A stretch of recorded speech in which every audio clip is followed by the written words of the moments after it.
Meski menduduki peringkat kedua dari gunung tertinggi dunia, kita setuju bahwa K2 adalah gunung paling berbahaya dengan persentase kematian paling tinggi dibandingkan dengan gunung lainnya, termasuk gunung tertinggi dunia sekalipun, alias Everest. Langsung saja ke dalam inti pembahasan, karena aku yakin bagi kalian yang sudah mengikuti video-videoku dari sebelum-sebelumnya, pasti sudah tak asing dengan kisah-kisah di pegunungan Himalaya, khususnya dalam kisah kali ini adalah Gunung K2. Di tahun 2013 ada suatu kejadian dari kedua orang pendaki di mana mereka adalah seorang ayah dan anaknya saat hilang di Camp 3 pendakian Gunung K2. Gak usah berlama-lama karena kisah kali ini juga gak banyak detail yang aku dapatkan infonya, karena dalam beberapa artikel dan beberapa sumber yang membahas mereka juga gak begitu banyak. Jadi mohon dimaklumi kalau kisah versi narasiku tidak begitu lengkap, tapi aku akan mencobanya. Semoga kalian bisa memahami dari narasiku. Langsung ke pembahasan, yuk kita bahas.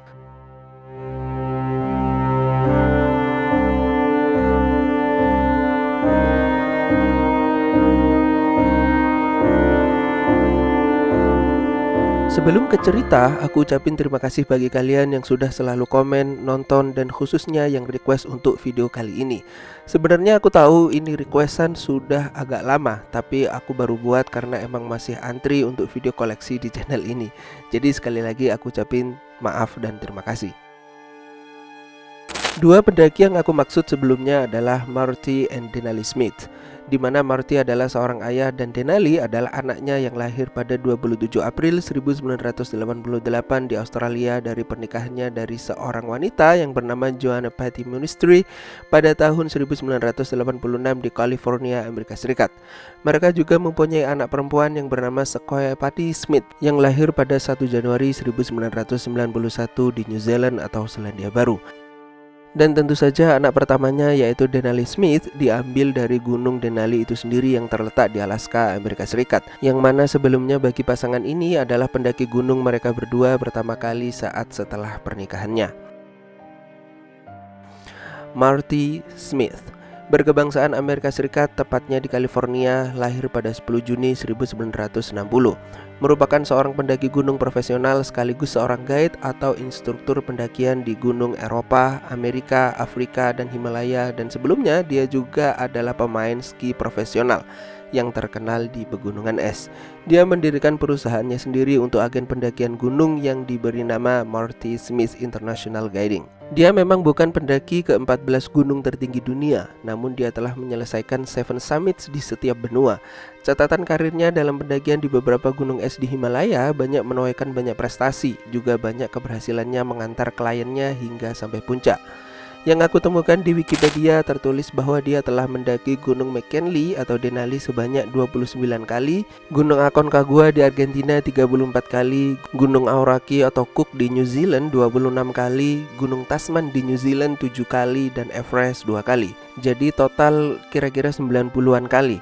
Itu pun dihitung belum dalam pendakiannya di beberapa gunung Himalaya yang 8.000-an meter di atas permukaan laut seperti Kanchenjunga, Gasherbrum 1 dan 2, Gunung Makalu dalam pendakiannya tanpa oksigen, Lhotse, Cho Oyu, K2 walaupun gagal dalam 2 kali pendakiannya, dan pendakian gunung-gunung Himalaya lainnya yang kurang terkenal juga.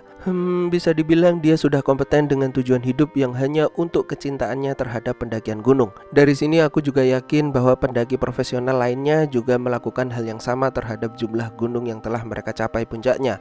Dengan kata lain, hal ini sudah biasa atau wajar di sana bagi mereka sebagai pendaki gunung profesional. Denali Waldemar Smith adalah putra pertama dari Marty yang lahir pada 27 April 1988 di South Wales, Australia. Dia adalah seorang pemain ski yang diturunkan oleh ayahnya dan juga mulai menyukai pendakian gunung bersama-sama. Karena tak banyak detail yang menceritakan tentang Denali Smith, maka langsung saja pada pembahasan saat kejadian.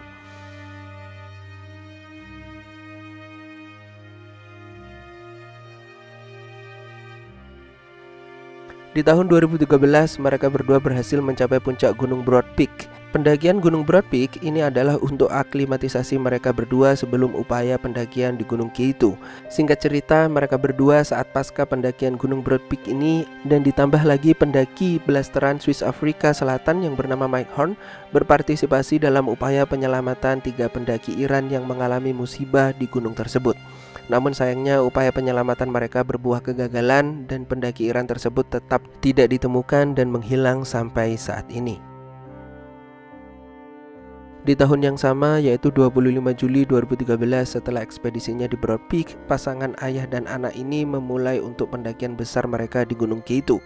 Mereka namakan ekspedisi ini adalah Father and Son Expedition, yang mereka klaim bahwa akan menjadi pasangan ayah dan anak pertama di dunia untuk pendakian Gunung K2 ini.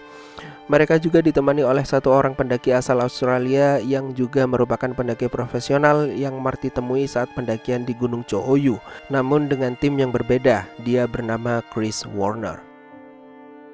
Singkat ceritanya lagi, setelah sampai di Camp 2 di Gunung K2, para Sherpa menyarankan untuk mereka tidak mendaki lebih tinggi lagi mengingat saat itu cuaca yang mulai memburuk. Dan di sisi lain, semua tim kala itu mundur dan turun ke base camp termasuk Chris Warner yang tak mau mengambil resiko. Akan tetapi pasangan ayah dan anak ini bertindak sebaliknya untuk bertekad terus maju ke Camp 3 meskipun hanya mereka berdua saja yang melakukannya. Chris Warner yang sudah turun mencapai base camp menunggu kabar melalui radio dari ayah dan anak ini.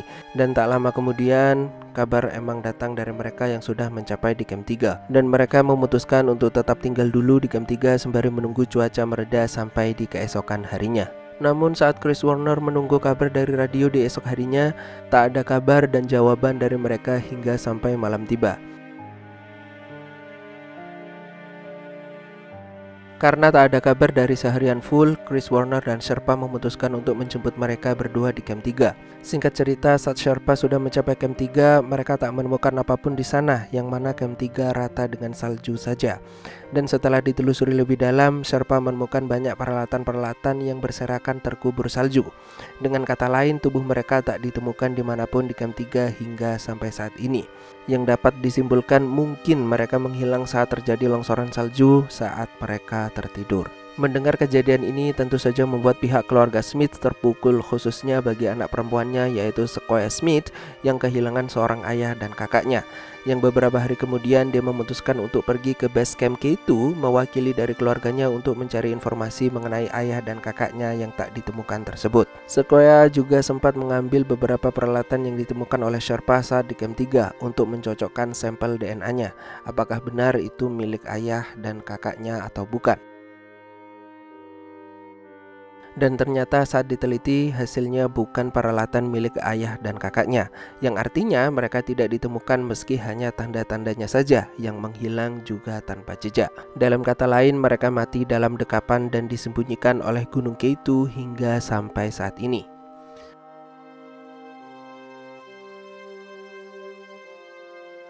Nah, berakhir sudah kisah dari Father and Son Expedition di Gunung K2, yang mana Marty adalah ayahnya masih belum berhasil mencapai puncak K2, yang mana dia gagal 2 kali, yaitu di tahun 1992 dan di tahun 2000. Ditambah lagi kegagalannya yang berujung sekaligus kematiannya di tahun 2013, tepatnya pada 27 Juli 2013, bersama dengan kematian anaknya Denali Smith. Jadi lunas sudah hutangku dari pembahasan ini yang di-request sebelumnya. Kita ketemu lagi di next tragedi. Seperti biasa, jaga selalu kesehatan kalian. Jangan lupa makan, bila tersedak segeralah untuk minum. Jangan lupa like-nya dan tinggalkan komentar kalian. Terima kasih, see you, dan bye.